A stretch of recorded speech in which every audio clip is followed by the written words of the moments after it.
This is a mistake. And there we go. That's how we started off. No, this is a mistake. Welcome to the podcast that is clearly not a mistake and that you actually do want to listen to, hopefully, maybe, yeah, hopefully. Theoretically. And by now you should be a lot of return listeners. Yeah, that's the hope, the dreams of a generation. So welcome to Nerds by Screenlight. My name is Aaron. I'm James. I'm Vicki. And today we have an amalgamation of an opener. I don't know. We'll just figure it out as we go. Yeah, we're just gonna take a flying leap off the Grand Canyon with a parachute that barely works. With a rocket. It's very dark. With a jet rocket on our we back. don't know if this is going to ignite or not and save your life. Yeah. Good luck, could go buddy. very wrong. Godspeed, Stay tuned. Godspeed and But emphasis on the you Godspeed. have to jump. Yeah. So the variations was, one of the questions was, what have you been disappointed in nerddom, geekdom, media, and what have you been encouraged by in nerddom, geekdom, media, whatever. And my encouragement was, I was sharing with these guys earlier that I have been watching the television show on Apple Plus For All Mankind. And it is an alternate take on the space race kind of history, and it takes a change when it creates a new universe by telling the story that the Soviets landed on the moon first. And there's a lot of variations of that, but it's a really very nerdy, well thought out, historical kind of alternative story. Well, as you're saying, it takes real history and goes like, all right, let's, instead of this happening, which is real, what would happen if we went the other way? Yep. And there's enough of reality of what we really experienced in history alongside what's kind of they have to adjust as they go. But it's really well thought out. It's not like they were pantsing it or just plotting it as they go. Like you can see the real direction of the show as it goes over time. And it starts in the 50s, late 50s, early 60s, and goes in right now. It's in the 80s for me right now as we're watching season 2. So it's been really exciting. And that's been just really rewarding. I'm like, oh my gosh, it's actually quite good. It also helps you have connection to it. Well, we all do at this table because this is like when we grew up. This is all the stuff that was kind of happening. Yep, all the shuttles and all that stuff, and that was the second half of the space race. Yep, and how much success we had in going into space again, and the shuttles and all that stuff, but also the tragedy of all that stuff as well. Yeah. So that was my encouragement with geekdom and nerddom. My disappointment, there's a lot. Just take like your top 2 or something. Resident Evil, that series, was just disappointing beyond belief. And the news now has come out that they're not renewing it for season 2. Oh yeah. And it's not surprising. Like no one's like, oh, that's so sad. It's like I didn't even watch it, and I'm not surprised because you and then like the whole internet was just like, this is garbage. Well, and I think we've talked about it a little bit, but it wasn't well thought out. It was done in a way where you were going back and forth in time, and in some there's a very rare show where that works. Very rarely does that concept function. But my problem has always been with that is I am like, and the issue with the Resident Evil series is the girl, as a young girl in high school, you don't like her. She opens the first episode and you're like, she's not likable. Yeah. Why should I care about her? And then it flashes forward to her in the future in London or whatever, and it's like you're supposed to like her, but then as a young kid, as a young teenager, she does all these stupid, awful, horrible, mean, dumb things, and then like we're flashing forward, I'm like, I still don't like her, and she doesn't do anything in the new See, if maybe they would have reversed that and had her being like the better character to start, and then they flip backwards, and then you show her how rotten she is. So it's like there's growth somewhere. Yeah, but you don't see that. Instead, they give you the negative first. It's kind of like here. It's just really disappointing as a narrative device. As a language arts teacher, I'm just like, what were you thinking? Somebody along the line should have said, "Hey guys, no, bad llama. Get the spray bottle. Whatever it takes." Yeah. That's what spray bottle makes me think of a cat. I think you need that in a writer's room. I think you need just a squirt bottle that's bad. Don't do that. Stop writing like that. So that was my disappointment. I think I haven't watched Lord of the Rings, the new Amazon series. I don't think any of us have. I haven't touched the trailer. I'm worried. But I've heard good things on Facebook. I've been seeing a lot of positives today. And so I'm like, okay, I'll hope and pray. Yeah. Hopefully it doesn't become another Wheel of Time debacle where the Wheel of Time. Or The Hobbit. Oh, my gosh. Well, I mean, that's... this is like a can of worms to me because I love Lord of the Rings. Yeah. It's just one of those things like we're seeing... I don't know. Our Lord of the Rings listeners will probably know, but the others probably might get lost in this. But whatever. Yeah. We're seeing the Second Age, which is before the Third Age, which is what the movies that we saw is the original, what takes place. Original Peter Jackson movies. And they've already changed some things from the Second Age to reflect what happened in the first age. Yeah. In a way. Yeah. Especially in the character of Galadriel, which is why a lot of the Tolkien fans are kind of upset, because at the time of the Second Age, she is a wife and a mother. Yeah. She's not a warrior. Yeah. If you wanted that warrior Galadriel, you need to wind it back to the first age. Right, but they're trying to piecemeal it and put a round peg in a square hole. Yeah, in the second where age. she's much younger, more impulsive, and even Tolkien says she's full of pride and headstrongness at that time. But that's the first stage, not But that's the first stage where it's mostly like elf on elf violence, Right. and then elf on demon kind of violence, because you could bring in Sauron and all those Morgoth, who's the real bad guy, but Sauron is just his tool. Yeah. Morgoth doing his things and them wrecking the world then, and then start in the Second Age, where elves are kind of more split up, but still there's different factions of elf, and then you have men show up and interactions with dwarves, which there's dwarves in the first age, but they're just Tolkien never really talked about them much in the first age. Right. I think that's the danger of trying to go back and do prequels. And we've talked about that endlessly with Star Trek. We've talked about it with Star Wars. We've talked about it with a lot of properties. There's not a lot of shows or movies or mediums that you can do a good prequel with, because you've already got something that's already been established as quote unquote canon, and there's a whole canon conversation we're not going to have because our cold open has gone to 6 minutes. Well, we're fine. This is like a discussion for this podcast because we're nerds talking about nerdy things. So it's kind of it's on topic. I think because, and this is going to sound a little corny, but I think because we're older, and I'm not saying that our tastes have refined. I mean, I'm still all about watching X-Men or whatever, Yeah, I'll watch my goofy animated shows. Right, too.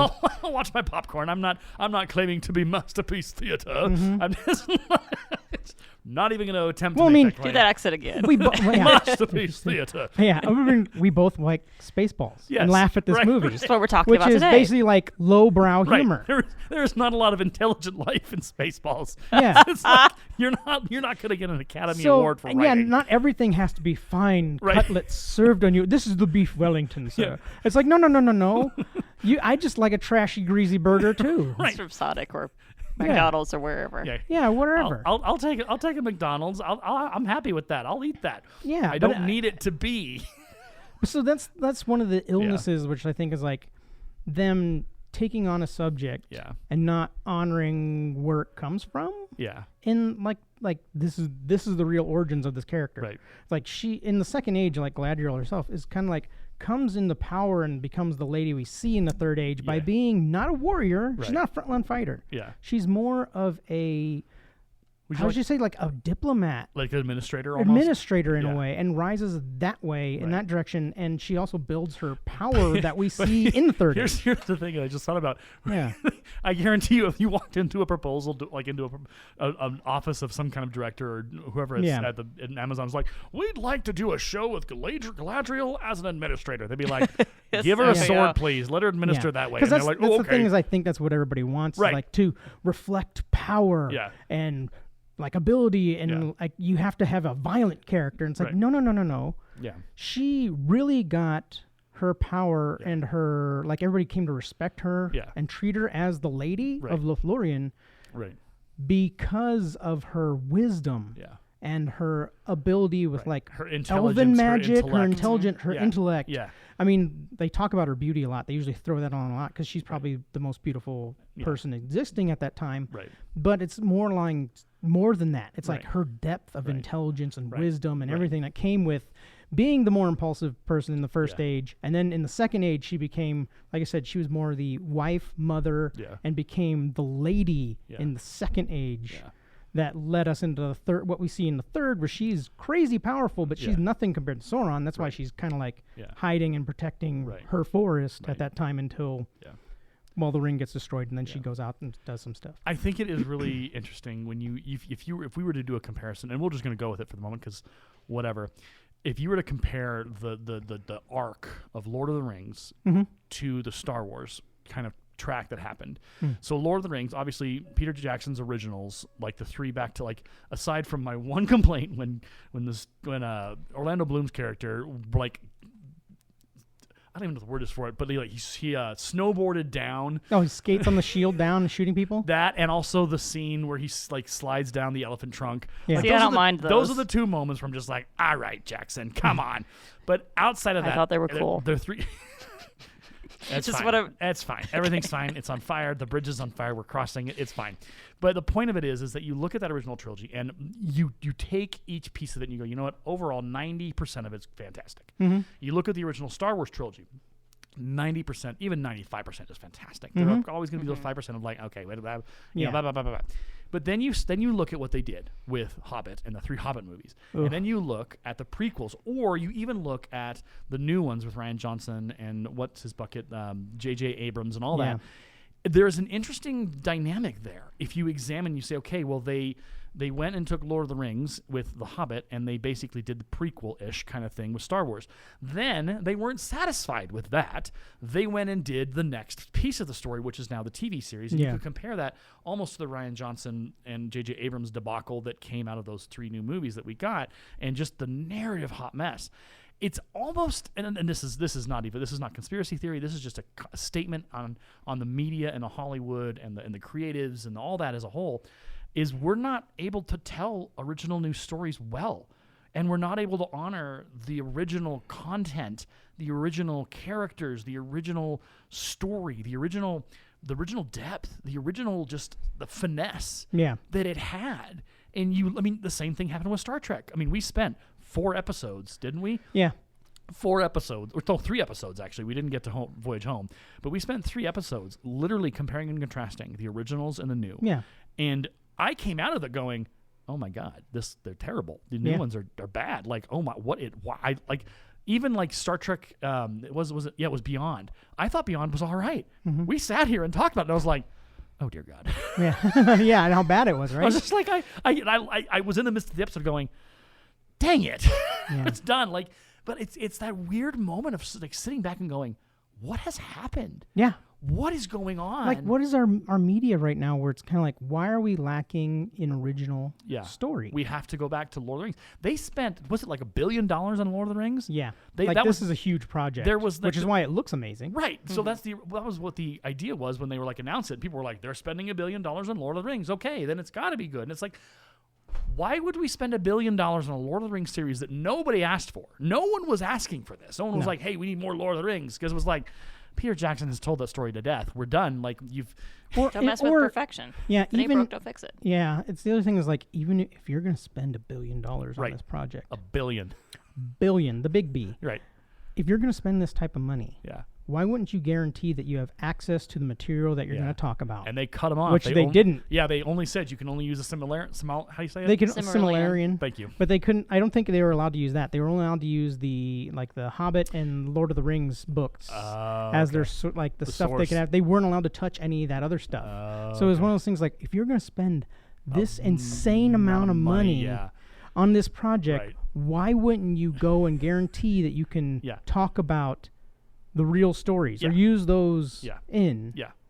And it's so funny because it's not funny. I think it's kind of sad, but you think about it and you go, somebody somewhere in the midst of this was like, okay, we got $1 billion locked in with Amazon, and they went to J.R. Tolkien's, whatever you want to call him, trust. Christopher Tolkien, if he's still alive, the son who runs the trust. It's the whole J.R. Tolkien society thingy, or whatever you call it.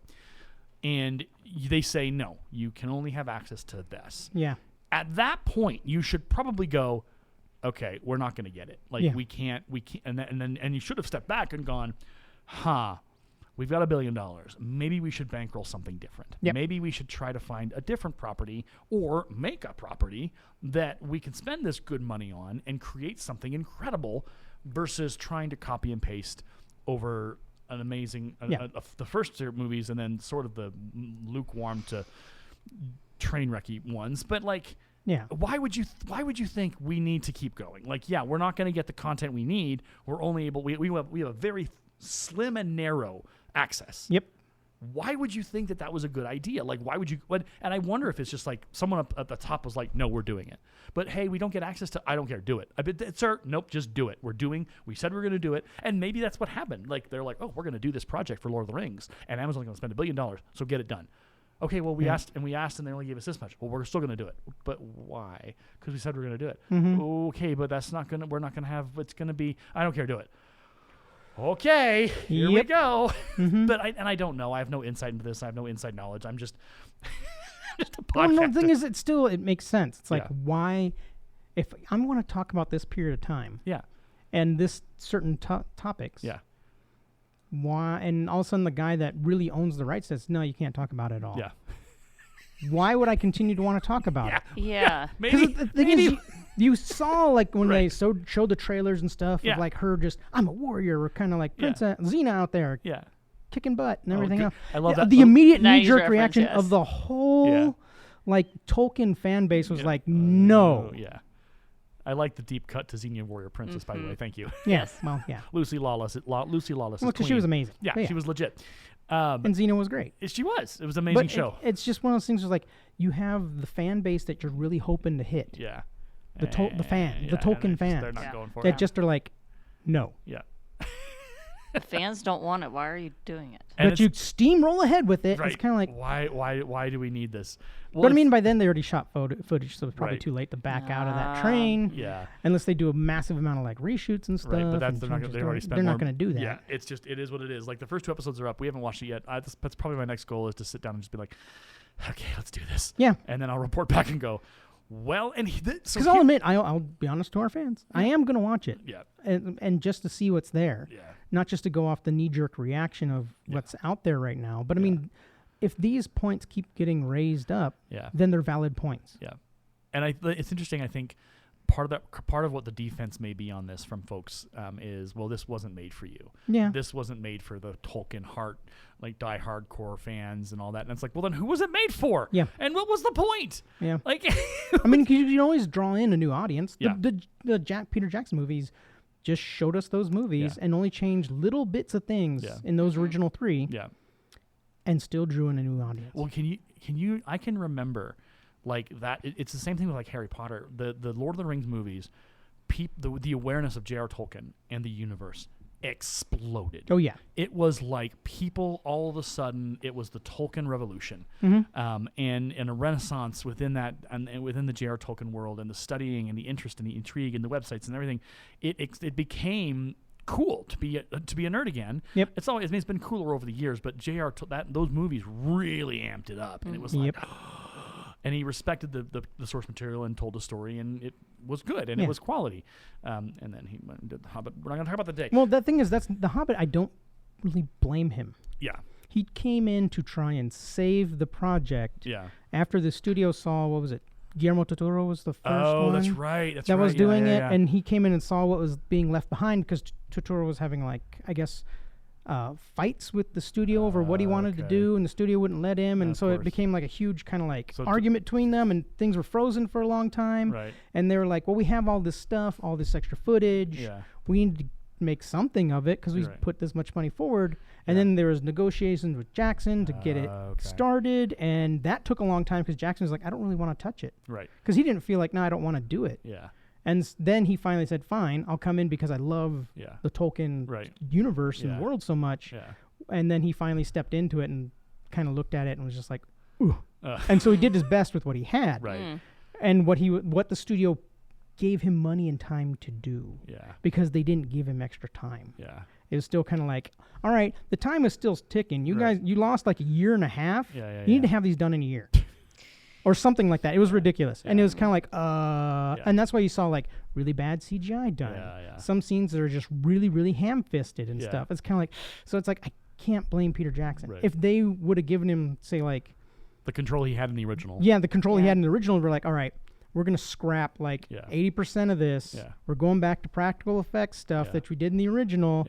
And I want to go slower and change these things around. Oh, and we're going to pull out that stupid romance thing and get rid of that because that doesn't need to be in there. So I put my head through a desk. You know, it's hate it so like, much. and honor the original script story so much. But they didn't give him that. Right. So that's why it's like, I don't put that blame on Jackson. Yeah, that's fair. I put it more on the studio. Execs. Yeah. Because even Totoro's like, I like Totoro's movies and stuff like that. But I'm also going like, where were you going with this? Yeah. And how was it going? We didn't really get to see your finished project or what you were aiming at. So I can't blame you on that. Right. So it's a messy thing where it's kind of like the only real villains you can point at is the studio execs going like, all right, you switched a guy midstream. Yeah. And didn't give him any time or extra money. What did you expect to happen? What did you expect? I mean, they still made the money, Yeah, which yeah. I mean, so the execs are still probably happy in the end. Right. But it's just the fans are all kind of like, Right. "Ugh." Right. And that's why there's no rewatches of The Hobbit. Right. First one, And people yes. rewatch the extended version of Lord of the Rings all the time. It's a year, it's every great. every year Christmas we try and watch a whole Yes. thing, and it's amazing. Yeah. It is. There is something, this. I mean, we can continue talking. We've talked about this before, but that's the power of good content. Yep. Like, you want to watch it again. You want to sit down and experience that story because it's compelling and it's worth revisiting and it's worth sitting down and coming back into that world. There's a reason why Wrath of Khan in Star Trek stands out as just a solid Star Trek movie, because every time you watch it, the experience is just like, this is good. Yep. This is like, these guys are chewing up the scenery. This is compelling. I want to see this again because I get that same kind of, the hair on my arm stands up and I go, oh, Yeah. what? And it's just that good because that's how good they were, and that's how good Star Trek was. Yep. Well, I mean, that's why it's like, I'm going to Reddit. Yeah. One of the most active like subreddits is the Lord of the Rings meme subreddit, where they make fun of Lord of the Rings things all the time because it's so Bad. popular. Yeah. And Well, because they found so many things to like joke on. Like right now, the running gag right now is like, you know, that scene where Aragorn kicks the helmet and he really broke it. Vigo really broke his toe. Yeah. It's kind of like, oh, and there's a little meme right now where it's running around. It's like they show that picture. Yeah. And it's kind of like, oh, do you know that Vigo broke his toe when he did that? And Yeah. now it's his real scream. Yeah. And it's kind of like, yeah, everybody knows that fact Yeah. by now. Yeah. But it's still. But it's like a running gag right Yeah, now yeah, where yeah. it's kind of like that meme where it's like, oh, who's that guy? Who's going to be the guy that points that out during that scene? But yeah, even just like you guys, I watch the extended versions once a year too because it's just that good. Yeah. Well, and it's I think we're in this weird kind of, I'm not sure what the word is, but we're in this moment where original like properties like Lord of the Rings, Star Trek, any of those, there is this weird reinvention happening. Like Resident Evil continues to go through the reinvention process. It continues to be remade.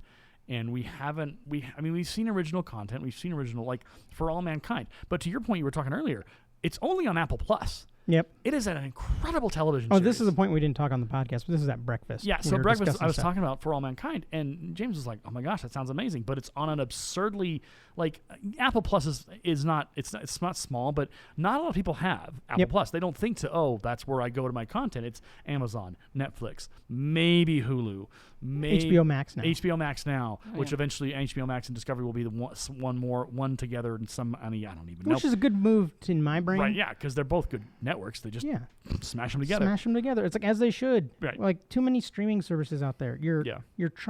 Everybody's trying to nickel and dime people, and you're asking too much. The Weird Al movie, the new with Daniel Radcliffe. Radcliffe. It's on Roku. Roku. I have never had a Roku membership, and it makes me just go, why would you, like, Netflix would reach more people. Roku, I'm sure in its day, it was a heyday. It was a big deal. Yep. But you don't have Roku machines anymore. You have smart TVs. So the Well, Roku, they make smart TVs now. They're smart TV manufacturers. yeah. But it's not like ooh, I need to get a Roku account because I need to watch. I'm like, I don't want to watch anything on the Roku. Like I've got all. But now I saw the trailer was like only on Roku at this point of day. I guess they'll release like wider after the release date at some point. But it's like, guys, we have too many darn services. Yeah. Too many. I can't keep track. Well, it's a problem. Yep. We're just kind of like there's probably lots of other great content which would generate viewers and generate revenue. Yeah. But because they're so greedy, they want to put it under their specific service so they can nickel and dime you and get you to pay for another one. Well, unlike Paramount Plus, you have there's two levels of Paramount Plus. Your first one is like you pay like $5 and you have ads. Yeah. And it's like limited ads. You pay the $19 or whatever, you get no ads. And that is weird because Hulu does the same thing. Hulu will do, pay $5, but you have to watch a certain amount of ads per show.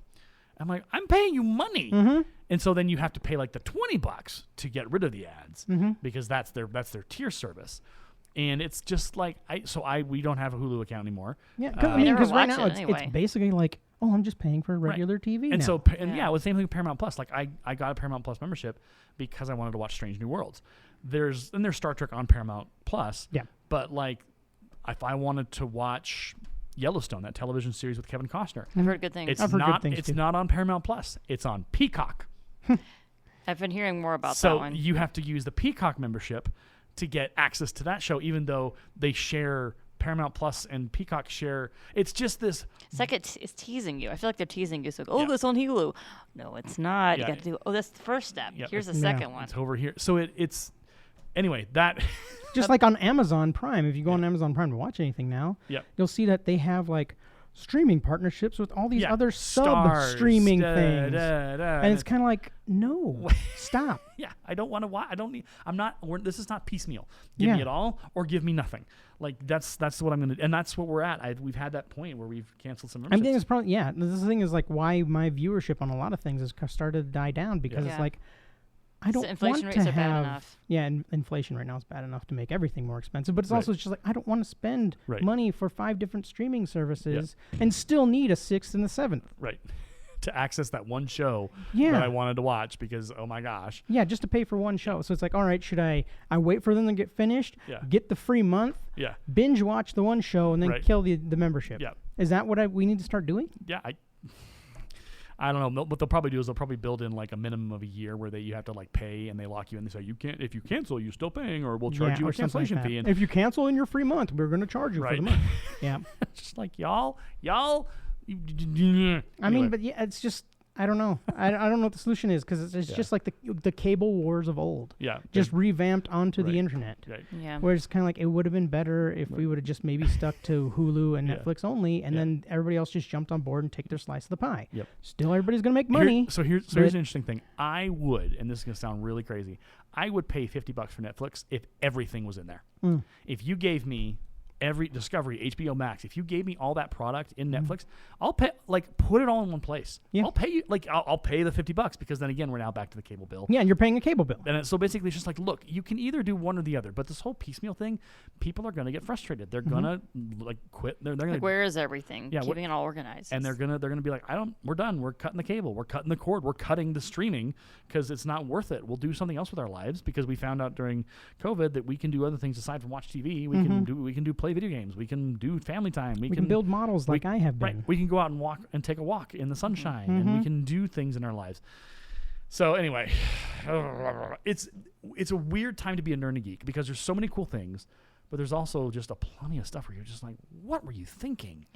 Like, why? Why would you do that? So I mean, so it disjoints people too because like you want to talk about this cool show you were watching on this streaming service. Well, I don't have access to it, so I can't jump in and just talk about that too. Right, because it's kind of like because you'd have to buy an Apple Plus subscription. Yeah, and the show is 3 seasons, and the episodes are long, so you can't knock it out in a weekend. Like you gotta. It's going to take you some time because it is not a just flash in the pan watch show. Like you have to be paying attention because it is an intellectually deep and historically accurate and intense show with some really cool conversations and some very excellent acting. But you can't watch it because you don't have Apple Plus, and you'd have to pay. I don't know what Apple Plus is running these days, but it can't be great. So it's probably $20 a month, just like everybody else. Let's see, Which seems to be the Apple TV thing. Plus. What is the price on Apple TV Plus? Oh, it's not going to let me go to Apple TV Plus. Apple TV Plus cost. Boop. We're looking it up. We're doing research right now. We're googling it right now. How much is Apple TV Plus? $5 a month after a free 7-day trial. So that's interesting. It's pretty cheap. That $5 a month actually is cheap. All Apple originals on TV. Oh no, sorry. Yeah, so for $4.99 a month. And then I'm waiting for the catch. That's the thing. Is like that's too cheap and reasonable. $5. That's interesting. Okay. What's on there though? Everything. They have. So there's Severance has been a good show. Ted Lasso I've heard is really incredibly awesome. Severance I've heard is good. There's a lot of other things on here. I'm just kind of looking through. I don't want to stream now. I just want to look. But yeah, there's some animation like new release from. Whatever. So there's basketball. See the full lineup. So there's good stuff. It's just but like you wouldn't. My only interest was in For All Mankind. Yeah. So there's Jason Momoa has a new show or a movie called See. He's a blind dude that can see evil things. Okay, there you go. There's Ted Lasso, Severance, but like I look at this, I'm like, okay, Bad Sisters. I don't really know about that.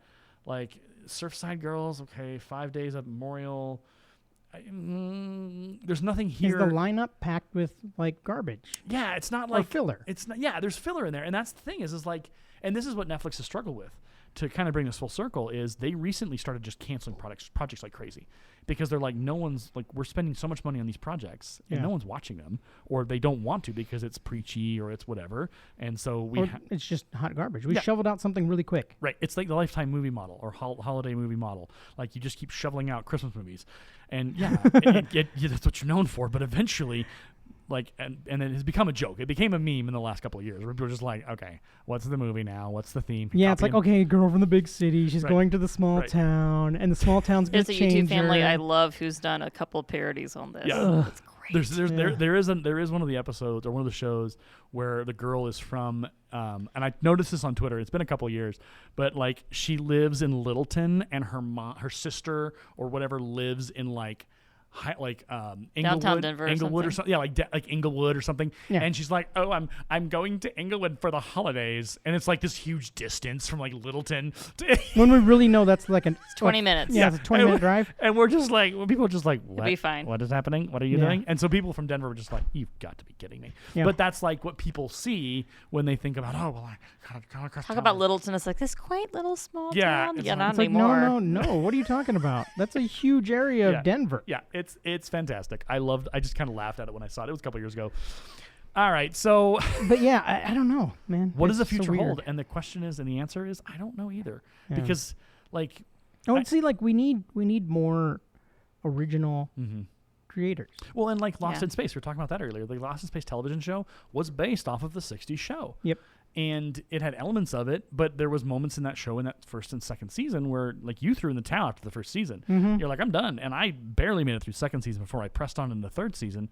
But like that was again a reinvention. It was a remake. It was a reimagining. And it's this weird moment of like, where's the fresh content? Where's the new ideas? Well, I mean, I probably would have been fine with that Lost in Space remake. Yeah. If they would have made me care about the characters. Yeah. I didn't care about any of those characters being lost or what was happening to them, really. I didn't feel invested. Right. I'm just kind of like, okay. Well, I think the other part of that is that you knew they had to survive. Mm-hmm. So all of these moments of like, oh no, it's happening. It's like the show's going to continue. Like they're not going to die. Like the people that are going to die are going to be your ancillary characters that you may have just met, but you know the core cast is going to make it. Mm-hmm. Like there's no sense of, oh God.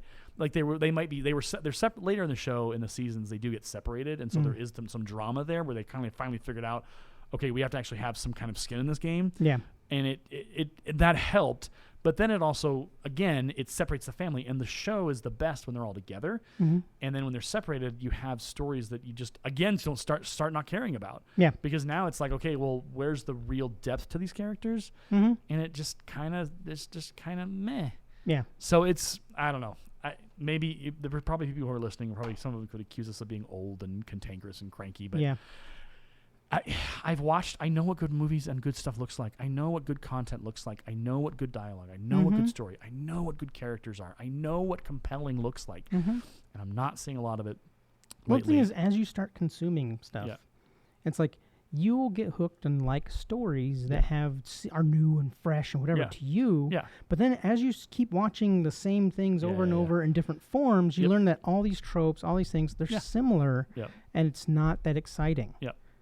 Things stop being like, wow, this is great and amazing. It's like, no, it's not. And the thing is, that's what comes. Like, they're trying to formulate what is popular. Yeah. And so nothing is really like break free, new, and completely fresh because, like, no, we're following our formulas. Yeah. This is what's working. Yeah.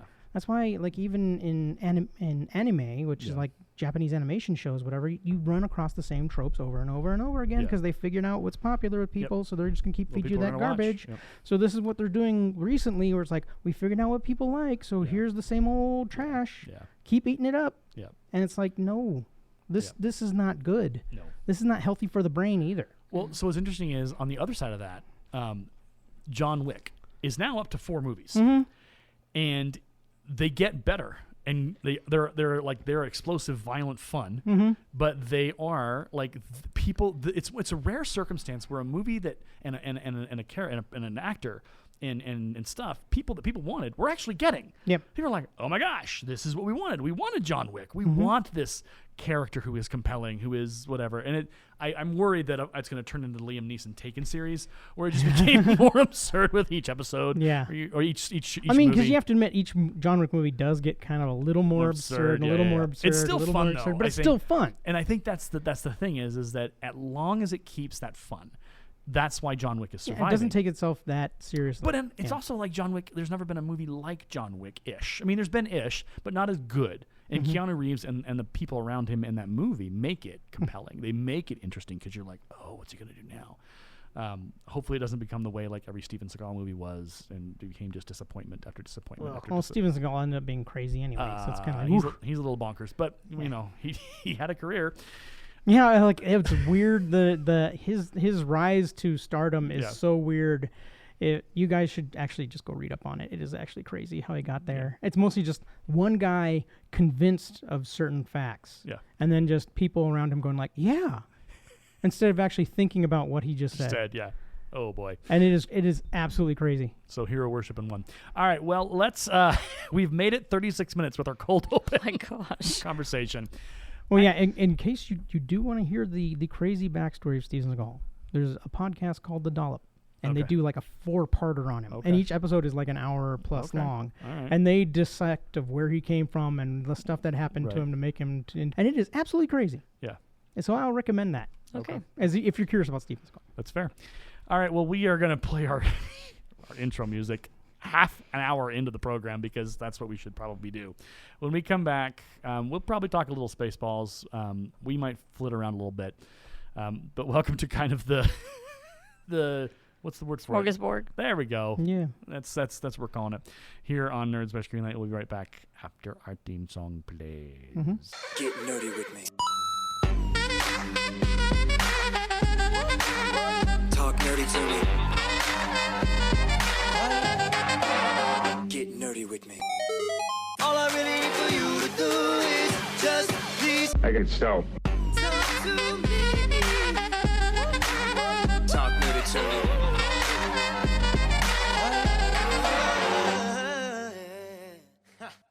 Okay, welcome back to the halfway through the podcast already. Spaceballs is our conversation today. I mean, it already felt like we just had a super long conversation. It's true, we did.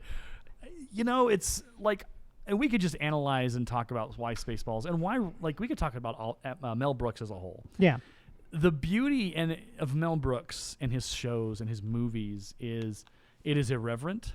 Yep. It is unapologetic. Mm-hmm. It is without restraint, and it's for the most part pretty timeless. Yeah. You don't find a lot of dated. I mean, in Spaceballs they talk about the commercialization, and you can there is a little bit of that was it still goes on. Well, that's the running gag that he flipped over to poke fun at George Lucas. Yeah.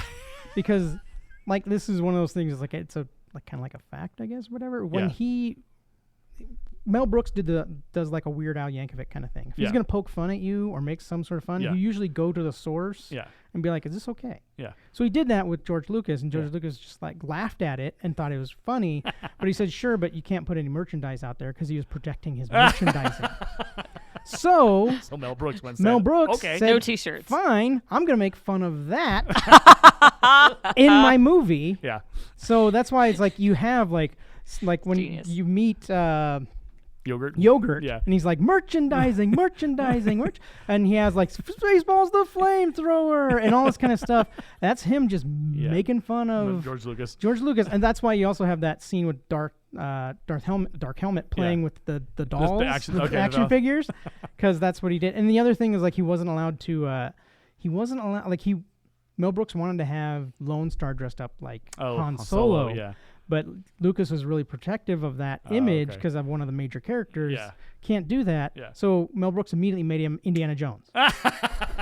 So if you look at his outfit, that's Indiana Jones. Yeah, it is. Now that I think about why. it. Yeah. I love Mel Brooks because he is he's like so Weird great. Al, but he's kind of like not a meaner Weird Al, but he's got a more little, irreverent he's for got, sure. Yeah, he's got a little sharper edge to him at Yeah, times. he's here to make fun of things. Yeah, and he's not going to apologize. I think he makes fun of himself included. Yeah. Oh yeah, he makes fun of himself all Doesn't the take time. anybody seriously. So Spaceballs was obviously a parody of Star Wars and even Star Trek a little bit, but mostly Star Wars. Yeah.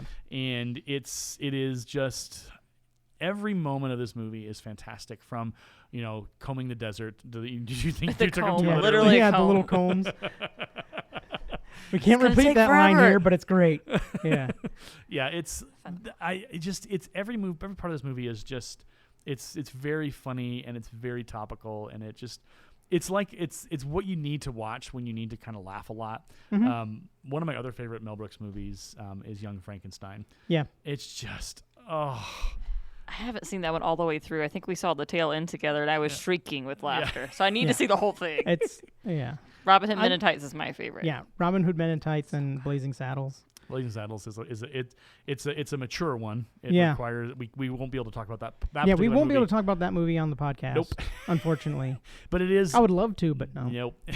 It's a very interesting study in both culture and time and when it was made and how it was made, and there could be a dissertation. There probably has been dissertations written about Blazing Saddles. Oh, yeah. And what that was. So there's an interesting piece there as well. I'm trying to figure out what else did Mel Brooks direct. He did History of the World Part 1, yeah, which is I don't know if we can talk about that one either. No, that's another one that's like it's it's a little off our beaten path, if you will. Well, I mean, because it's one of those things like the topics he tackles, folks, Yeah. we just can't talk about here because of who hosts us and that kind of thing. Yeah. That's So basically it's but he does it the but way they're amazing. They're funny. Yeah. He's the way that they're written and the way that they're told. He does it with an eye towards kind of a wink and a nudge when he's doing it, and you're like, it's never malicious. No, Well, well, I mean that's kind of his thing. Is like when he makes fun of people, he usually goes to those people and is like, "Hey, is this okay?" Yeah. Before he goes off and does what he does. Yeah. It's kind of like Weird Al, because Weird Al would always approach the artist and ask them. I think the one artist he didn't get permission from was Prince. Yeah. I think is the infamous one, and years later he regretted not being able to make a Prince song or make fun of his Prince, whatever, do a satire on him. What do I love about this movie? Spaceballs is like barf. Barf. John Candy. Yeah. Oh, man. Can we appreciate John Candy for a second? We could just What do a a great podcast comedian. on John Candy. We might actually do that, because I need to see Planes, Trains, and Automobiles. Fantastic movie. I need to see Uncle Buck. Uncle Buck is amazing. Uncle Buck. With Macaulay Culkin as his first movie, I think. Yeah, it was. So his history. John Candy's story is one of amazingness, but also of heartbreak, because John Hughes, the director of all the '80s movies, he was good friends with John Hughes, with John Candy. They were good friends, and the story that's told is that when John Candy died, John Hughes said, "They killed my friend, and I need to be out of this industry. I need to get out." And so John Hughes retreated from the movies and never went back. There's a cool article where this young lady, she's not young anymore, but she was a pen pal of John Hughes for years, and he shared with her like the loss of John Candy's death and how they worked him to death. They really worked him. Oh yeah. And he was just a good guy, and he wanted to make movies, and he wanted to make people laugh. Yeah. And well, I mean that's the curse of the comedian, right? We see this repeatedly with like Chris Farley. Yeah. Things like that. Where it's like these are hilarious people. John Belushi even. Yes. But they just get ground up. Yeah. And they're Burnt just their out. mental health is not taken care of properly, and this is what happens. Yeah. Or even they're just not physically taken care of very well because they Right. just don't complain. They don't say anything. Right. It's all about the jokes. It's all about the fun. It's all about making people laugh. So John Candy, my Robin Williams would go in that. Yeah. John, too. and that's so. What's interesting is John Candy and Robin Williams both in their careers they had impact across generations, and I think if John Candy had been and had lived, it would have been incredible. Like the massive amount of talent he had. My favorite John Candy moment, I mean that I have watched all the way through, is obviously in Home Alone. Is it Home Alone 2 or Home Alone 1? First one. First one. Home Alone. Because he's in the the band. airport. Yeah, and he's in the Yeah. polka. And you just have to sit there and you have to watch how John Candy acts. The man could act his way out of a prison cell. you sit there and there's so much feeling when he's talking to Kevin's mom. Yeah. And it's just like he's not overacting. Mm-hmm. He's not trying to make the saccharin and pour it on, but you're just like, no, this is real. This is not John Candy anymore. This is I think Frank the Polka King or whatever his name was. Something like that, yeah. Polka King. Polka. But it's like that he inhabits that character. The breath and the life and the beauty and the tragedy of that character exists in that small little moment. And out of that whole movie, after all of Home Alone 1, I reflect back on John Candy's moments more than anything in that entire movie. Because it's so powerful. Because it's just like, this dude could act. Well, yeah. This dude moved and shook. See, I reflect to a different John Candy character. Okay. I always wanted to be Uncle Buck. I wanted his car. Yeah. I wanted that jacket. I wanted the hat. Yeah. Yeah, I wanted Uncle Buck. So remind me who I what wanted to what be. the storyline of Uncle Buck It is. remind me too. It's been a long, long time since I've seen this movie, but I always wanted to be Uncle Buck. Like the parents or something had to leave out of town because of something, and so he moves in to take care of the kids. Yeah. But he's like the super unreliable uncle, Right. where it's like, you know, his life is in shambles. Yeah. He's barely hanging on himself. Yeah. But he moves in with like to help the kids and watch over the kids and Yeah. things.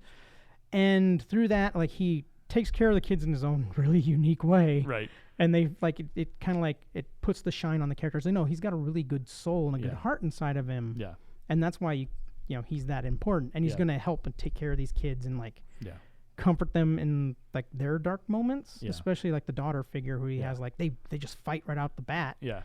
And then she comes to realize, no, Uncle Buck is going like there for me no matter what. And he's gonna save me from my bad decisions. Yeah.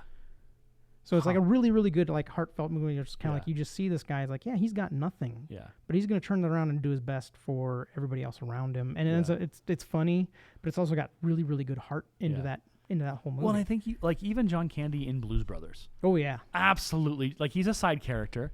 But he is absolutely funny. My favorite line is when they're in the Palace Hotel ballroom, and he's like, "Orange whip, who wants an orange whip?" Yeah. And he's just like, that's just like you.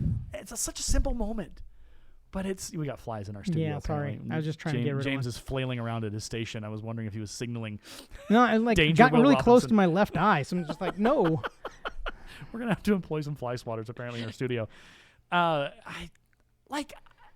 don't get like nostalgic about most actors, but John Candy and Robin Williams, like just like when Robin Williams passed, it was one of those moments where everyone across all generations was sad. Yep. It was like because people remembered him from his early years, but they also remembered him from his later years, and he had made so many movies. I mean, Aladdin, Good Morning Vietnam, like all of that, just everything.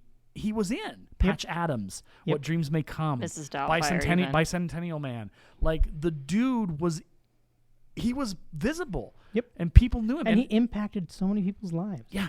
And so when we lost him, like it was like the rare moment where an artist had an imprint on just about dang near everyone generationally.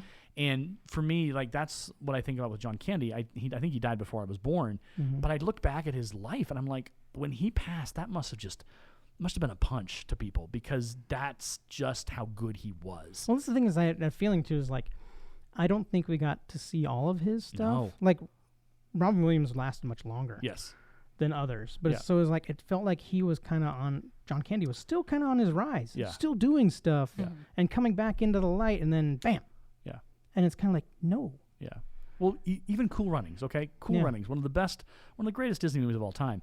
But there's a scene, and I caught it on Facebook a couple like last week, but where he goes into the Olympic kind of meeting room.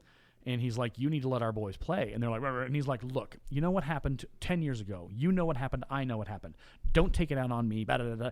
But it's not done in this like malicious way. It's done in this way that you can hear him in his voice and the emotion of the imagined situation that happened where he cheated and he did a bad thing.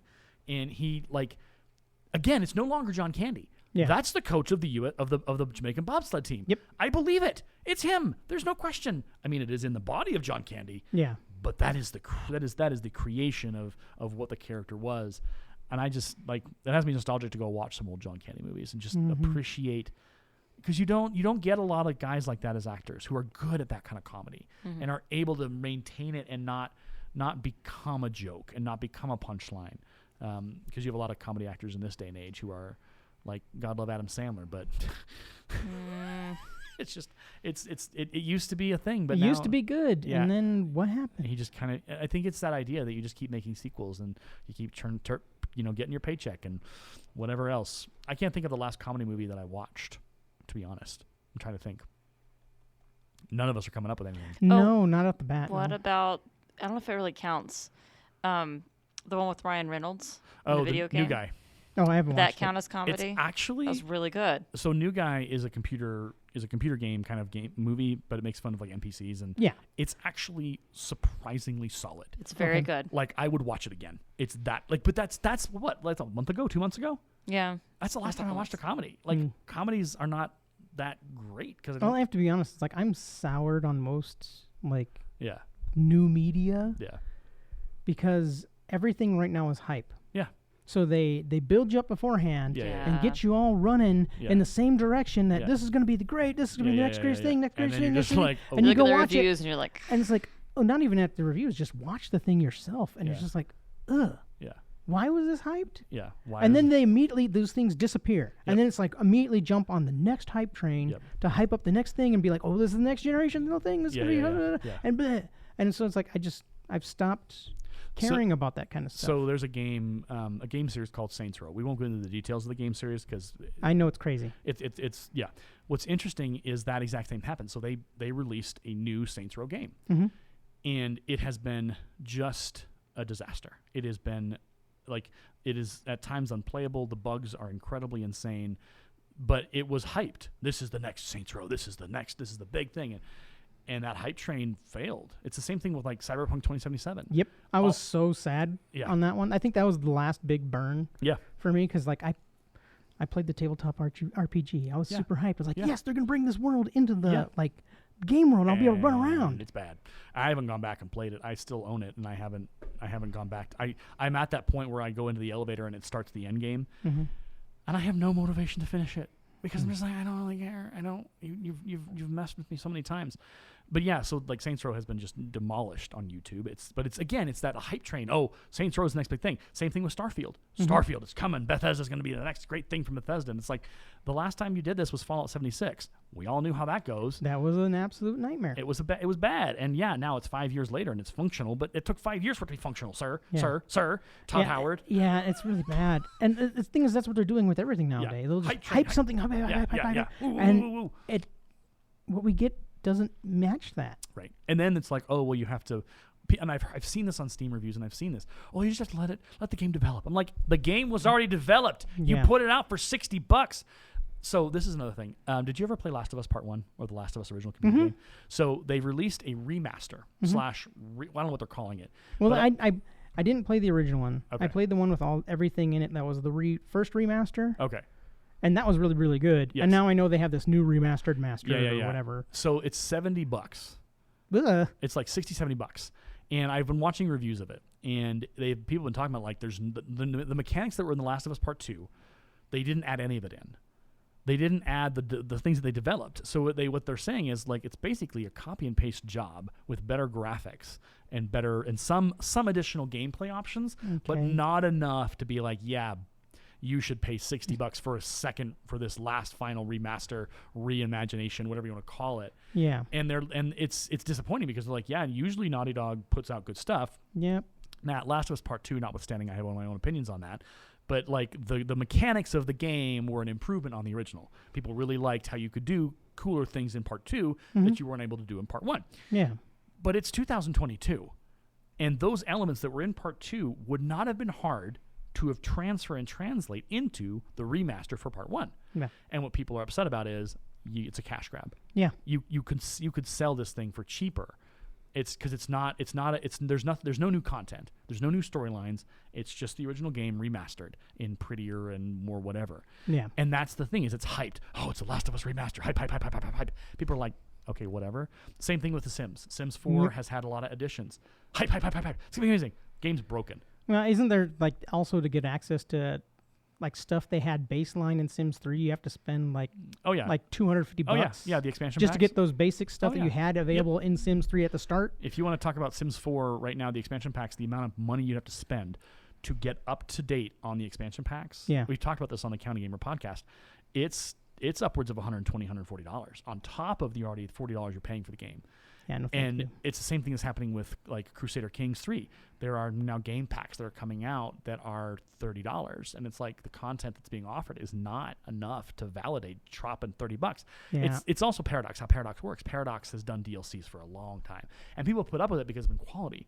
But that becomes a problem. If you want to buy Crusader Kings 3 now, you're spending $50 on the game, and you're spending another $30 to $40 to $50 on DLC. Yeah, see, that's why I'm like, my gaming habit died, really, and because of all that. And it's like, now I just play older games that are complete. Yep. And that's where I'm at, too. I've struggled with this. So I've gone back to Dragon Age Inquisition because I love that game. I love The Witcher 3. I love those old school games. I'm looking at the new games, and I'm going, I don't want to spend $50 and then know that in a couple of months I'm gonna have to drop another $20 to $25 on the DLC or more. Yeah, and you're not gonna upgrade the game. So this is kind of to dovetail because I think we're headed in the direction. Yeah, we even got off Spaceballs, but it's okay. That's fine. Like, I mean, we're just nerds talking about nerdy stuff. It's nerd stuff, but it's that idea of like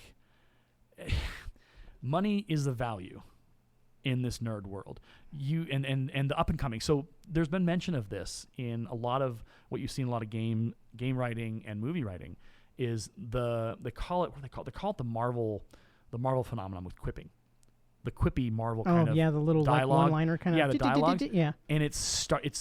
I don't think it started. I think it's begun to take over a lot of modern film and even games. Like they were talking. So the Saints Row conversation. Yeah. They were evaluating the dialogue in the game, and this reviewer was like, "It is just like a Marvel movie. Like it's Marvel quippiness, and it's not real. It's fake. It's not cool. I don't like it. I don't want it in my video game. I actually want a compelling story, but you're not giving me a compelling story. Like one of." We'll talk about this briefly, and then we'll move out of this situation. No, you're fine. But, keep going. Well, I want to be very mindful how we approach Saints Row, but that's the part of the character development. So, the Saints Row series is based on a bunch of characters. Yeah. And Johnny Gat and all these guys, and they're well established in the Saints Row series. There's like 4 games now, whatever. And in this new game, they totally throw that out, and they start from fresh. So you have 3 new characters that are coming together to form the gang, quote unquote, to do their empire. But the reason why. The reason how it all starts is they can't pay their rent because they've lost their jobs, or they've been fired. Okay. So in order to pay their rent, they form an illegal gang and do illegal things. Yep. And that's a stumbling block for some of the reviewers. We're just like, I'm sorry, what? You can't pay your rent because you lost your jobs because you're idiots. This is the direction you go. Yeah. And there's no like, oh, this is like we've tried everything. No one's gonna want to say like part-time job simulator where you try to go like, oh man, I'm gonna go down to the local diner and see if they just need someone to wash dishes. But it like that piece of it is the just reality. Like, it's like I don't like this. This is not cool. This is not fun. Yeah. And there's a lot of what some of the commentators talked about is like there's a lot of there's a mission where you have to go do something. And you end up like murdering a whole lot of people to get there, and the characters are just indifferent to it. It's like, oh, quippy, like Marvel quippiness, and the reviewer's like, what just happened? You just murdered 15 people in cold blood because you couldn't pay your rent, and this is the mission? Yeah, this is junk. And so a lot of that pushback has been especially it's like these are regular people. Yeah, at least that assuming at the start. Yeah, they are. Because I haven't played this new version, but it's like I'm assuming these are regular people. Yeah, fairly regular. And then all of a sudden it's like, murder's okay. Yeah. What? Yeah, and so it's really weird, and I just it's that Marvel encroachment in the game world is it's become more quippy. It's become more like, oh, we gotta have all these elements of because the Marvel universe is successful and makes lots of money. So let's put those elements in our games. And to your point, it's really hard to look at a game and go, yeah, I want to buy that. Like Starfield, I'm not pre-ordering it. You couldn't pay me enough money. I mean, you could pay me $1 million. I'm still not pre-ordering it. Yeah, I'm done with pre-ordering games. Like a long time ago. It's not even that. It's like buying the games. Yeah. There's nothing out there that's like, ooh, but it's even like media. Like there's no television shows where I'm like, ooh, I want to watch that. Yep. Like, ooh, yay. Like, did you ever watch Justified? Yes. Tim. Yes. Such a Good good show. show. That was an amazing show. Like the show was legit. Like me and my wife Vicki, we watched it, and it was like powerful from start to finish. Mm-hmm. And it did the South right. Like there's so much parodies about like Southerners and even from the characters to the accents. And I was like, man, they even get our idioms right. It was great. Well, your two main actors were amazing too. It's like, yes.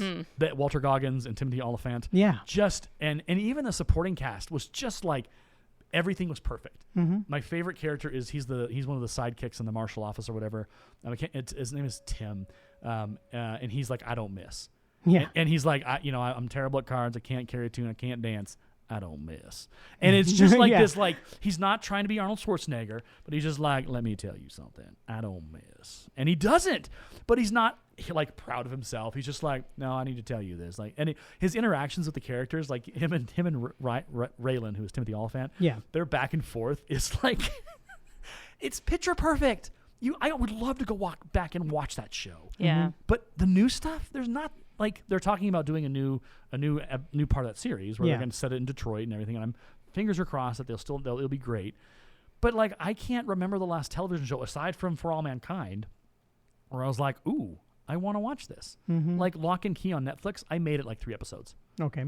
Couldn't do it anymore, and there's new episodes, and I got to check it out. Obviously. Well, the thing is, that was one of those shows where it's kind of like, I waited because I'm like, oh, let me just let the hype die and see what happens. Yeah. If it continues on. Yeah. It's good, worth a watch. Yeah. Otherwise, nope. Yeah. And what happened? Nope. Yeah. So I'm probably gonna try and get back into it, but even like watching that, like those first couple episodes, I was like, I don't really. That's the thing. Is there?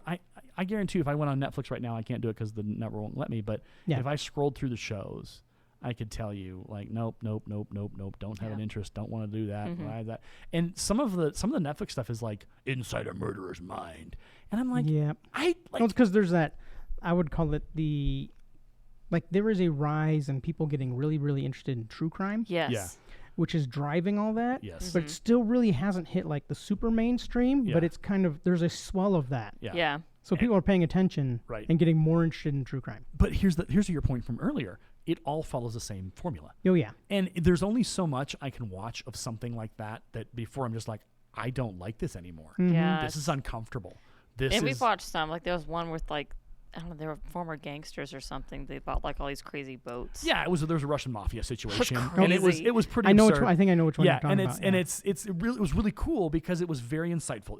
But it wasn't over glorifying. My thing about watching like a lot of these shows like To Catch a Murderer, or there's a new show on Netflix which is like Murderers Talk or Murderers Speak, or like, and there's these like on death row murderers who tell their story, and I'm like, look, I'm all about forgiveness. Like an eye for an eye makes all the world go blind. Yep. But here's the deal. Can we not celebrate the murderers, please? Can we just not? Like, don't give these people fame. Right. And I'm sure that there's like an arc that they go through where they ask for forgiveness or they feel bad about what they did. But it's just like on the box, when I'm looking at the image on Netflix, I'm like, I don't want to watch you. You're not a nice human being. You did some horrible things. Why do I want to glorify you? Why do I want to celebrate, or not celebrate's the wrong word. That's a bit of hyperbole. I apologize. But yeah, I look through Netflix and I'm like, I don't want to watch any of this. I'm like, I don't have any of this. Yeah. HBO Max is a little better, but that's because they have movies. So I think they do good documentaries where they cover actual. This is a factual thing. Yeah. Oh, so Netflix, there's a 3 Mile Island documentary, which is really fascinating about the disaster at 3 Mile Island. Oh yeah, that was cool. And it was really insightful because it gave you all the sides of the pieces.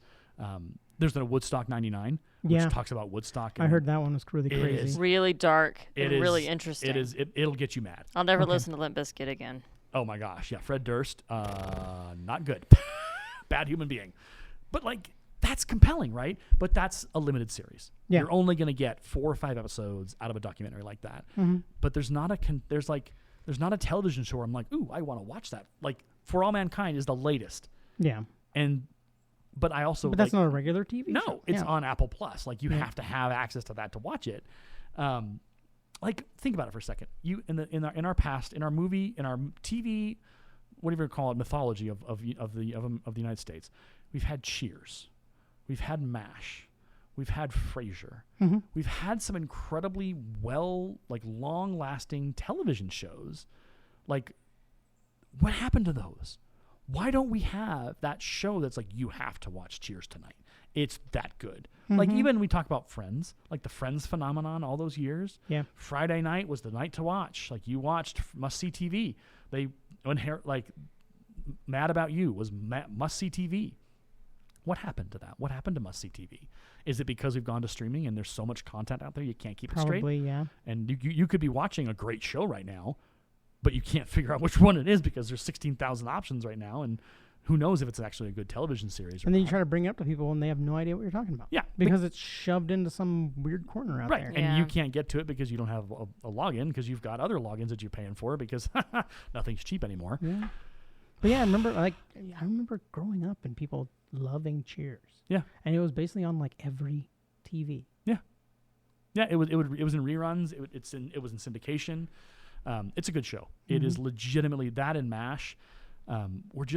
They knew how to tell a story, and they knew how to do it within 45 minutes. Well, I mean, I even watched MASH when I was a teenager, and as the reruns, and I'm kind of like, this is still good. Yeah. Yeah. We have DVDs we were slowly but surely making our way through, and it's got a heart. Yeah. It's got a point. There's like the show lasted as long as it did.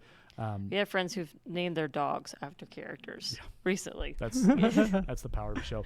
Well, I think there's this. Is it this like feeling in nerddom and geekdom, at least that we're expressing, that, and follow me on this idea, the nerd geek revolution has been going on for what, 10, 20 years now? Yeah. Well, maybe more like 10 years. 10, maybe 15. Where being a nerd and a geek was fine. It was actually cool. Like, you were a nerd and a geek. Like, it was okay. You don't have to hide it anymore. We're doing their best to be like, I'm a nerd too. Yeah. And it's kind of like, what? Yeah, and so it became mainstream. Yeah. Do you think, and this is a very, very big can of worms, or whatever you want to call it, their opening, but the paradox is, has nerddom and geekdom become so mainstream that it is no longer recognizable? See? That was in my head as we were talking. I'm like, is the danger now that nerd and geekdom has lost its, I don't want to say like its specialness, but its uniqueness of like what came out of. Well, I mean, because now definitely because it is mainstream, it's not unique in any way. But also because they're trying to copy it. Yeah, because now it's like it's so spread out into so many different angles now. Yeah. You don't have it as concentrated as it used to be. The specialness and the if you were a Star Trek geek, well, you knew what your shows were. You had Next Generation, you had Voyager, you had DS9, you had the original series. There was a limited, like, you could count on a hand or two the Star Trek shows and movies. Like, I mean, obviously there's more movies than whatever, but like it was a very specific thing. And same with Marvel in the early days, but it exploded and became a popular thing. Harry Potter is still a thing. Controversies with controversy with that one. J.R. Tolkien, good lord. We're mixing our authors now. Yeah, I know. But the controversy aside, like, has it become, and this is going to be a really explosive statement to say, has nerd and geekdom become too diluted? Has the power of those stories and the heart that rests within the nerd and geek stories of old, to saying old like of 20 years ago, has it become so diluted that it no longer means what it used to mean? Because we've spent the last hour talking about the overwhelming feeling of disappointment, and just because I think what you're hedging on is actually right, a good idea. Where it's kind of like it is so mainstream now. Yeah. Where now they're taking geekdom, which never used to fit in any sort of really box, right, and now they're cramming it into the formula because they know it's going to generate. Right, it works. I'll take my school as an example. We'll use Harry Potter. They have split students into houses. They're not the same houses as in the Harry Potter books, but there's 4 houses. They have a color. And with the first graders, it's a big deal. They meet in the gym, and they actually have a sorting hat. And they have the 5th graders like cheer when they get in the house. I helped give them the shirts, and that's the geek in me was so excited to be part of this. I'm like, I'm vicariously living in the Harry Potter world. This is great. Yeah. We do house points and everything. Yeah. But there's a difference between being a nerd in that sense and seeing the movies and being into the book. For me, I think it depends on how you express your nerddom. Right. If you've gotten into the book world, I think that still can very much Yeah, I be think special. I feel like I think you're right there, because we've talked a lot. Both myself and James have talked about a lot of nerd books. Like you continue to find new, exciting nerd written materials that are interesting. But I think when you start to turn your eye toward media and movies and television, I'm not sure how I feel about the statement I've made. But has it become so diluted that story has no more meaning? Yeah. And that's a hard thing to say, because I'm a literature teacher. I teach English. I studied for 4 years to teach language arts, to teach even like that. And I look at it and I go, is that because it is? I mean, it's the Hallmark Channel problem. You create so much content, it no longer has meaning. Has that become the problem of modern geek nerd media? Yeah. Books I excluded. mean, I think that's probably what is happening to our general media. Yeah. Because they crashed into the nerd market. And they did a bunch of unique stuff at the start, which is what made us all be like, yay. Yeah. And then now everything's kind of this, like I said, it's following the formula. Yeah. They follow the formula. Yeah. And now nothing feels that great or unique anymore on that mainstream media. But if you go back to the old fields where no one really just walks anymore in the books and stuff like that. Never-ending story. That movie, all people know about that movie is the gif of the kid on the luck dragon going, yeah. Or there's a book that I read this summer, and it was... Yeah, it's on my shelf. I've got my copy. I'm reading it to my students here. We have a read out loud time at Lincoln 3 times a week. No, 2 times a week. 3 times a week. And I'm reading the never-ending story to them. And the first half is the movie, and the second half is it's really interesting, the direction it goes. But I think that's the problem, is we have lost the... People aren't reading. Well, no, they're just sticking to the movies. Well, that's true. I'd say a lot of people don't read anymore. Yeah. But maybe that's the problem, is that your writers who are in the writer's room aren't reading. Yeah. They're just looking at, this is what works. We like quippy dialogue. They like quippy dialogue. Let's put quippy dialogue. That's not how a lot of people talk either. Yeah.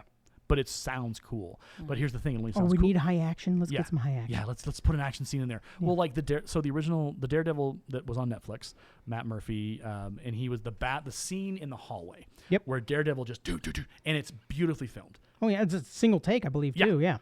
But so many more movies and television shows tried to copy that in the last couple of years that I think that's the problem. Is it's like you couldn't make your own. You had to look at that and go, we want to do exactly that. Yep. That's what we're going to do. And it's like... And the thing is, that moment made action fans just freak out. Yeah, because it was so great. Yeah. But the thing is, that action scene takes place in a show where the writing... Yeah. Like the action is secondary to all that fisticuffs. Yeah. Because the writing is so high level and it's so good in that show. Yeah. Which is why I recommend people should watch the original Daredevil. On Netflix. Yeah. It's good. Just it is amazing. Well, even like Luke Cage, that TV series on Netflix was amazing. I was like, this is good. This is impressive. But you know what's happened is all of that is gone. It's gone over to Disney Plus. So we no longer have those unique shows. Was it Jessica Jones was also a Marvel TV show? Incredible show. David Tennant was the bad guy and got his by the end. Man, he was so creepy. Oh my gosh, so mean and so evil. But that's the power of a villain, because by the end of it, you're like, okay, he has to go. Like this character has to defeat him. And in the natural sense of it, she almost gets there, and then she does get there, and then it's like, yes. I would go back and watch Jessica Jones. I would go back and watch Luke Cage. I would go back and watch Daredevil. I don't because Disney Plus is where Obi-Wan lives and all the other stuff. I haven't gone over there to watch Obi-Wan. I haven't finished the other series that have come out, and I don't think I'm going to be able to watch Andor because it's on Disney Plus. I'd have to get a subscription again to them, and have to stream that, and that's an additional cost. And would it be worth it? I don't know. And I have to decide between HBO Max and now. Yeah, again, it's the frustration of which streaming service do you want to jump into. And I think that's also the thing about geekdom is that you have to choose, and the geekdom is spread out. It's no longer, you can go watch that on Netflix. All your geek shows are there. Star Trek used to be on Netflix, but now it's on Paramount Plus because that's where they wanted to put it because they can make money off of it. And because we have the rights to it. Yeah, the rights to it. So I just, is it? I think that's kind of the conclusion. Geekdom, it's not dead, but it's diluted. And when I say geekdom, I'm not saying like the overarching like nerds and geeks. We're still alive. We're still kicking. Yeah, we're still here. But the power of the story that always came out of the nerd and geek world in movies and television shows, the power of that written story with powerful characters, brilliant and I don't know what the word is for it, but like good stuff. it's faded because it's all about, oh, we just got a flash in the pan. I need to crank some money out of this. Right. What can I do with this idea to make some money? Yep. And it's the DLC model of computer games. We got to copy and paste. We got to copy and paste. We got to copy and paste. We got to get more money. Got to get more eyes. And it's well, that's a bombshell. Yeah, but I mean that's the way it is, though. Yeah. I mean, yeah. I think most of our listeners can probably agree to that too. It's like Yeah. everything is becoming the sameness, Yeah. and that's not good. That's not nerd. That leads the way to the nothing. Right. We've come full circle to never-ending story. But Yeah. I think you're right. I think there's and again, it makes And no one wants to like shock anybody anymore. Yeah. It's like, ooh. But no, or just challenge. Like, Challenge tell a somebody. different story. Yep. Tell a story that's, ooh, well, that's new. Oh, that's an interesting take on the character, or that's an interesting take on that story. It's But the thing is, or like you have someone that tells the original story, Yeah. hits that magic note, Yeah. and everybody jumps on board with Yeah, the same and idea copies it. and destroys Yeah. that idea instead of like, no, let it have some breathing room. let that story be its story. Tell your own story. Yeah. But we're so occupied with having the next big thing, the next hype train. Yep. That we want to, and that's to bring it a little bit more full circle. That's the worry with the Lord of the Rings stuff, because Amazon has been like just hyping that thing like crazy. It's everywhere. It is on fire, and they're like, no, watch. Yeah. So it's like I haven't watched it yet, and I will watch it. Yeah. But I'm waiting it because to get a couple episodes in. Yeah. And then I'll crank it on and watch it. But it's Yeah. just kind of like right now, I'm just like everything that I see. Yeah. I'm just kind of like this. What? Yeah. No. Yeah. It's And it's like you're the story is already established, and you're going well off the lines just to crank something out there that's fantasy, because everything now has got to be fantasy because of Game of Thrones. Yep. Which is what everybody thinks it needs to be, and it's kind of doesn't have to. Well, they've gone back to the Game of Thrones with House of Dragon and it's just. And I haven't watched that one either, folks. Even though I like, well, no, I have to admit, I'm done with Game of Thrones. You've tapped out. I've tapped out completely now, Okay. because it's just one of those things. Like, I have an original first book Yeah. from when the very first book came out. Yeah. A Game of Thrones, Yeah. a Song of Ice and Fire series, George R. R. Martin. Yeah. Well, actually, no, I threw it away. Oh. Because I got angry. Yeah. I used to, and like, okay, I was in the book series that long. Yeah. And then his stall happened. Yep. And he's still writing the last And he's book. we're still waiting, Yeah. and I think it's been like 15 years. Yeah. Well, and I think for that it's like. And then you had the show. Right. And then you left the show at season 6 or whatever it was. Yeah, and then the downfall of that show started at season 6, where the characters that were established and stayed the same suddenly started acting way differently and way wrong. And gladly, most people woke up at season 8 and were just like, "What is this garbage?" Yeah. I mean, they still finished it, but they're like, "It's hot garbage." Yeah, it's and bad. watch, it is the fascinating thing to go back and look at that and be like, that show controlled the world. Yeah, everyone was watching it. And then after season 8, it just disappeared. Nobody talks about it anymore. No one cares. And I think the reason why part of the reason, this is just theory is, the reason why they brought House of Dragon is they wanted people to start talking about it again. Mm-hmm. And it's like, well, that's not a good reason to make a show. I will eventually, like you eventually take a look at the show and be like, okay, is it any good? Yeah. Or is this just more tropes? Is this more of the old stuff? And again, prequels are always dangerous because you already have content established, and you have to adhere to all of that content you produced previously about the whatever. About how the world works and how things work, et cetera, et cetera. So if you're still listening to us, which awesome for you, and congratulations on keeping that up. We should just call this episode the gripe pile. This. I think we don't want to declare geekdom dead, because that would be a very, very hyperbolistic statement. But I think, and I'd be curious to hear any listeners' reactions. You're welcome to send us an email, adelayedteacher@gmail.com.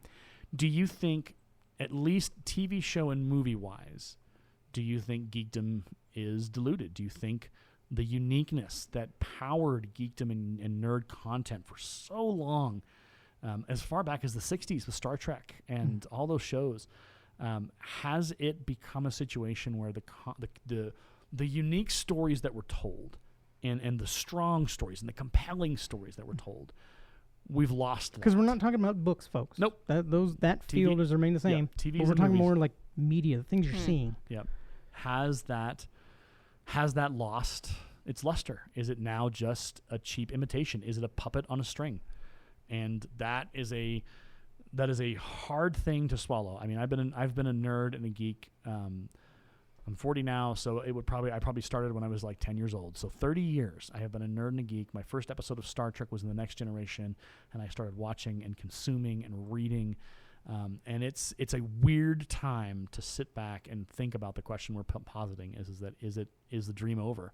Because when Marvel movies started coming out, people were like, yeah, superheroes mainstream. We got our movies now. And it's like, yeah, but did we really want what we thought we wanted? Yeah, now everything's hype. Quip, quality of dialogue, quality of story, Marvel. It's like, well, I mean, they don't even talk about quality of story and stuff until like later on, but then they vilify those that are asking for more immediately. Yeah. And just move on with what they're doing. Yep. So there you go. There's your thought for the week. That's your challenging question to marinate on as you journey. Like I guarantee it's like we're probably going to get some angry people about these comments because of our comments on being just fair game. Where it's kind of like, no, we want more. Yeah. We demand more, better. Better. I think would be the better word. Would be the word. Yeah, that's what I meant by the more. Is more like I want Give better. me more. Give me quality over quantity. Yeah. And that's the thing that I think I'm hopeful. My fingers are crossed that a lot of streaming platforms are starting to figure out is that. You can get a flash in the pan, but people aren't going to stick around unless they have quality content that's just like, okay, I want more of this. Give me some more interesting stories, interesting characters. Well, I mean, it's one of those things where, like, if you want to make something that has longevity, you need to ensure that it's got quality to it. Yeah. Which is like the rule of the world, really. If you're going to do something and you make it quality, it'll last, and it'll keep going and keep going and keep going and keep going. And over the long run, generate you more money. Or... you can just rely on, like, I just need to hit the next big thing. Yeah. And once it dies, I throw it away and just try to find the next big thing to make me more money quicker. And it's kind of like, that's poisonous. Yeah. Because then you do dilute whatever you're doing. To close this out, I just had a moment in my brain. You remember USA Network's, their tagline for a long time was Characters Welcome. Mm-hmm. And there was Psych. And there was Monk. Yeah, and they had all those unique shows. And there was Burn Notice. And there was interesting shows that went for a long time. Mm-hmm. If you look at USA Network now, characters are not welcome. I cannot remember the last time I heard about a USA Network show that was different. It's all become more reality. And there's actually a YouTube video I watched a couple months back that talked about how USA has transitioned, the rise and fall of USA Network. Because it was, like, Psych was an incredible show. Mm-hmm. Me and Vicki watched it. It is fantastic. And it's quippy, but not in a way that's Marvel quippy. It's just like sweet, beautiful, brilliant dynamics. And Burn Notice was just as fun, and so Monk was just incredible. Yeah, Monk was an amazing show. But that is the possibility exists that the era of characters being welcome in our world, in our stories, compelling characters, it may be over, and that makes me sad. And maybe the pendulum will swing, and James's look on his face is utter disgust and annoyance. Yeah. So I'm sorry, I can't really hold it back in my facial expressions. Yeah, like, no, because like I'm agreeing with you. It's like just disgust and annoyance. We're just kind of like, and that's why people get irritated at me, because I will go watch their shows, and then I'll be like, what'd you think? And I'm like, do you want me to tell you what I really think? Do you want the truth, or do you want it candy coated? Or do you want me just to agree with you? Yeah. And I've done that to people where it's just like, do you want, like, my friends when we played Dungeons and Dragons stuff together, and they'll be talking about a show, and then they'll be like, come on, James, go watch it, whatever. Okay, fine, I'll go watch it. Yeah. And then it'll be like, so James, you went and watched blah blah blah. And I did watch blah blah blah. And then it's like, well, what'd you think? And then I just immediately go, do you want me to point out what I see is wrong with it? Do you want the truth? Or do you want me to tell you whatever? Truth. And if I really like something, I'll come back and I'll step into the arena first and be like, hey, I watched such and such. That was great. Yeah. That was a good show. Yeah. Or do you know if they're going to do more, or they're going to do something more? Yeah. Or I'll go dig that far myself. Yeah. And be like, oh, they're going to do more. Or it's like, oh, it's based off a book series or something like that. And then I'll go dive into the books, because that's my crunchiness is books versus media stuff. Yeah. And so, because I'm not always that picky, folks. Yeah. There's times where I'll just shut off the higher thinking brain and just watch something like Spaceballs. Yeah. And it makes me laugh. Yeah. And it's great. Yeah. And there's a lot of inside jokes that are intelligent that are built into that show, too. Yeah. But you need to consume a balanced diet of compelling and fun. Yes, exactly. And I think that's the statement we'll end the show with for this afternoon, because you need to read. You need to be consuming good, intellectual, thoughtful, compelling, interesting, dynamic content. That is what makes the creative world. That's what makes your brain rich. Yeah, it helps. Like, just read some good stories. It'll enrich your life. I know it's harder on some people, and there are things like dyslexia that kind of get in your way. Yeah. but you can find online versions where there's text that's typed in a certain way that'll help. Or audiobooks at least. Or audiobooks too. Yeah, that's the other one too. And it's just it's out there. Yeah. Yeah. So audiobooks, I mean, I don't listen to them. Yeah. But I hype them up for other people. Like if you have a hard time concentrating on a book, get the audio version. Go get Audible. Just like while you're in traffic, doing housework, long road trip. We are not sponsored by Audible, but I will speak up and advocate for Audible. Definitely, it's a solution to your troubles. Like library books, you could check out audiobooks. Yeah. Your local library and not spend the money. So there you go. Yeah, hype up our librarians. Go read. Go talk to your librarians. Get out there. Consume content that is compelling. Because here's the thing. The reason why all this dreck keeps happening is because people keep buying it and watching it and driving those viewerships. So the only thing that will help stop this madness is if people stop consuming. And I know that sounds like we're trying to tell you to go on a diet, but you need to have a balanced diet. We are the United States government of nerd and geek culture. You need to have a balanced diet. Eat heart healthy. Yeah. This is your nerd triangle or your nerd food quadrangle. Yeah. We'll actually build that at some point, I think. We'll figure it out. All right. Well, this has been a delightful conversation. I'm sorry, folks. We didn't really dig into anything too deep this week, but I think it was just we felt like just getting some of this off our chests. Yeah. And you may agree with us, you might disagree. And that's fine. The beauty of it is you can tell me, adelayedteacher@gmail.com, or find us on Twitter @create@Morgan, and you can tell us how you feel. And believe me, if you guys send stuff about me or make comment to me and send it to Aaron, he'll get it to me. He's sent all the stuff to me. Yep. I'll pick up my phone and be like, James, do you hear what they say about you? And I'll be like, what are you talking about? Because I don't pay attention to the internets. What's with the southern accent? I don't know. I don't know who you're sitting next to. Yeah, I know. She's going to beat us both. If we don't come back next week, you know what happened. Yeah, we just stereotyped people, and I'm sorry. We apologize profusely for that. But it's just funny in the moment. But yeah, it's just one of those things. Yeah, he lets me know because there's been like a couple that he's like, "Hey James, you should go read this," and I'm like, "Okay," because I don't go reflect on that stuff because I'm like, that's a cesspool, and I stay out of it. Don't read the comment section. I'll read them for you. Yeah, that's my job. All right. Well, this has been a blast and a half and several pieces of excitement. Hopefully you've got something out of us. Yeah, we meander today. We'll be back focused next week. Yeah, we promise. We'll take our Ginkgo biloba. We're going to edit that out. Yes, that's Marking a good that for an idea. edit. Let's try that again. Nope. You need to leave the comments about us making an edit, though, in there still. Make the edit. Make them wonder. Make the edit, but no, what did he say? It was the worst thing we've ever said on this podcast, but you don't get to hear it. Ha-ha. Yeah. All right. Well, this has been a blast and a half and several other things in our life. Yeah. We'll be back on track next week. My name is Aaron. I'm James. I'm Vicki. And this has been Nerds by Screenlight. We'll get the bulbs changed out and rewire the system and get you back on track. So until next time, we'll see you later. Bye. Bye. The raspberry flapovers will be out in a moment. The kitchen is closed. You've been listening to the Nerds by Screenlight podcast, presented by Create at Morgan Productions, located in Fort Morgan, Colorado, USA. For more information on our production house, other podcasts hosted here, and further details, please visit www.createatmorgan.org. You can find us on Twitter at the handle CreateAtMorgan. Create at Morgan is a school club at Lincoln High School, our alternative education campus in Morgan County. Our sponsor is Aaron DeLay, a language arts teacher at Lincoln. Send any feedback to adelayedteacher@gmail.com. Thank you for listening to our podcast.